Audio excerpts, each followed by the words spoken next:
نحمده ونصلي ونسلم على رسوله الكريم اما بعد فاعوذ بالله من الشيطان الرجيم بسم الله الرحمن الرحيم واذكر اسم ربك وتبتل الیہ تبتیلا۔ پارہ نمبر 29 سورۃ المزمل، رکوع 1 آیات نمبر 8۔ واذکر اسم ربک وتبتل الیہ تبتیلا۔ تبتل کا لفظی معنی ہے مخلوق سے تعلق منقطع ہو کر خالق کائنات کی عبادت میں لگ جانا۔ وَاذْكُرِ اسْمَ رَبِّكَ کا عطف قُمِ اللَّيْلَ پر ہے، جس میں رسول اللہ مبارک صلی اللہ علیہ وسلم کو حکم دیا قیام اللیل کا یعنی رات کی نماز کا، اور پھر اس کے ضمن میں دن کے خاص عبادات کی طرف اشارہ فرمایا، کما فی قولہ تعالی ان لک فی النہار سبحا طویلا۔ آیات مذکورہ میں واذکر اسم ربک میں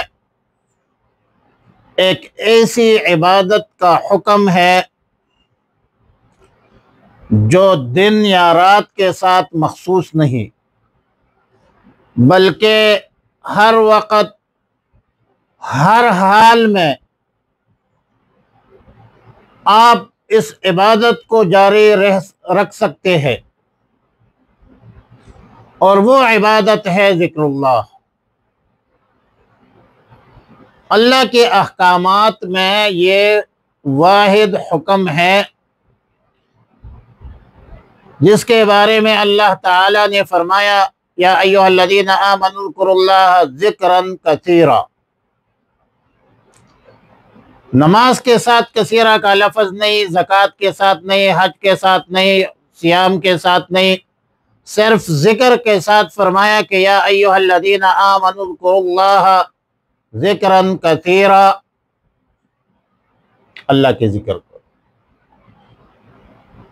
فاذکرونی اذکرکم، مجھے یاد کرو میں تمہیں یاد کروں گا۔ آیات کا ما هو المراد یا ما هو المقصود یہ ہے کہ رسول اللہ صلی اللہ علیہ وسلم کو حکم دیا گیا کہ ذکر اللہ کو شب و روز ہم وقت جاری رکھے، اس میں نہ کبھی ذہول ہونا چاہیے نہ سستی ہونا چاہیے، اور ظاہر ہے کہ ذکر اللہ میں عموم ہے، ذکر قلبی بھی مراد ہے، ذکر لسانی بھی مراد ہے، جوارح کا بھی مراد ہے، تو زبان کو بھی، دل کو بھی، دماغ کو بھی، جوارح کو بھی اللہ کے احکامات میں مشغول رکھنے کا حکم ہے۔ اور ظاہر ہے کہ ان اللہ اشتری من المؤمنین انفسهم واموالهم بان لهم الجنہ، انفس نفس کی جمع ہے، نفس میں یہ سب پورے اعضاء جوارح شامل ہیں۔ سیدہ عائشہ صدیقہ ام المؤمنین رضی اللہ تعالی عنہ سے روایت ہے کہ کان رسول اللہ صلی اللہ علیہ وسلم یذکر اللہ علی کل حین یا علی کل احیانہ، رسول اللہ مبارک صلی اللہ علیہ وسلم ہر وقت اللہ کا ذکر فرمایا کرتے تھے، اور اس عمومی معنی کے روح سے ہر وقت ہر جگہ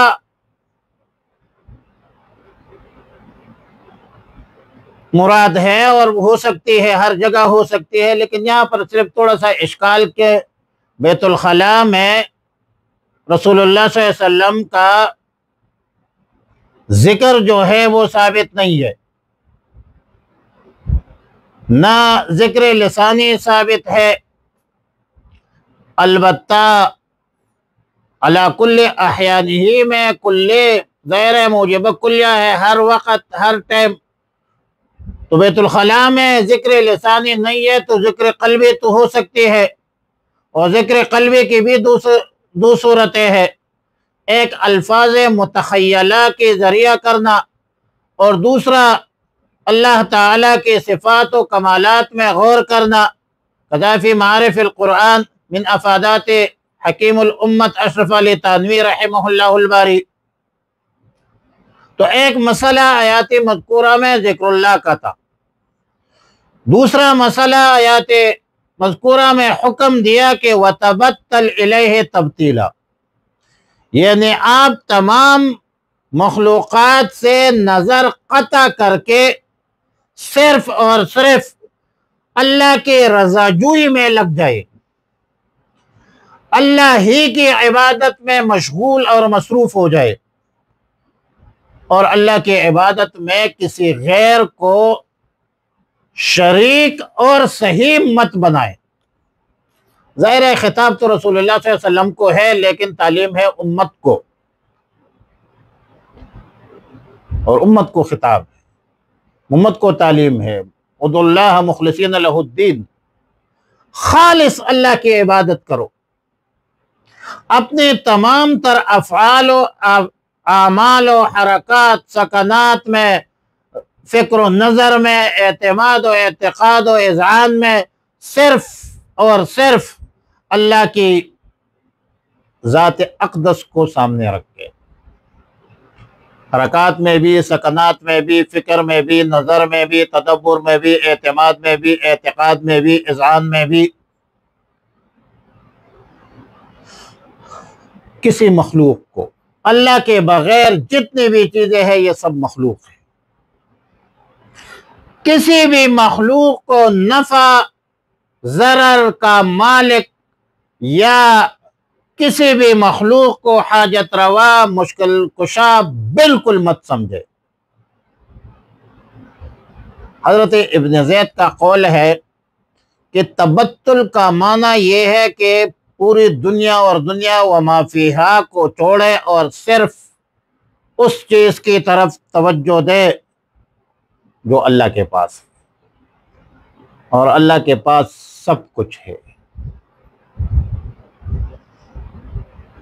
لیکن یاد رکھے، جس تبتل اور مخلوق سے قطع تعلق کا حکم آیات مذکورہ میں دیا گیا ہے، وہ ترک تعلقات، ترک دنیا سے بالکل مختلف ہے۔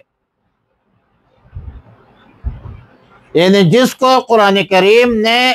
رہبانیت کہا ہے، وَرَهْبَانِيَّةً ابْتَدَعُوهَا، اور یہ تبتل اور رہبانیت میں فرق ہے، اگلے درس میں ہم بتائیں گے۔ رہبانیت جو ہے یہ مذموم ہے، قرآن و سنت میں اس کے مذمت کی گئی ہے، اور حدیث شریف میں ہے لا رہبانیت فی الاسلام، اسلام میں رہبانیت ہے نہیں۔ اسلام میں آپ تزکیۃ النفس سے سٹارٹ کرے، تدبیر منزل ہے، خاندانی عائلی مسائل ہے، معاشرتی سماجی مسائل ہے، فلاحی رفائی مسائل ہے، شہری مسائل ہے، سیاسی مسائل ہے، صحت کے مسائل ہے، غم خوشی ہے، لوگوں کے ساتھ اٹھنا بیٹھنا ہے، لوگوں کی غم خوشی کرنی ہے، جنازہ پڑھنا ہے، پڑھانا ہے، شادی کرنی ہے، بچوں کا خیال رکھنا ہے، والدین کا خیال رکھنا ہے۔ اسلام یہ کہتا ہے۔ رہبانیت یہ ہے کہ سب کچھ چھوڑ دو، جاؤ کسی غار میں بیٹھ جاؤ۔ اسلام میں رہبانیت کا تصور نہیں ہے۔ اسلام جامعہ کا اجتماعیت کی درس دیتا ہے، رہبانیت کی درس نہیں دیتا، رہبانیت مذموم ہے۔ وَعَلَى كُلِّ حَالٍ وَاذْكُرِ اسْمَ رَبِّكَ، اور یاد کرنا نام اپنے رب کا، وَتَبَتَّلْ، اور الگ ہو جا، الیہ، اللہ کی طرف، اللہ، تبتیلا، سب سے الگ ہو کر۔ اللہم ربنا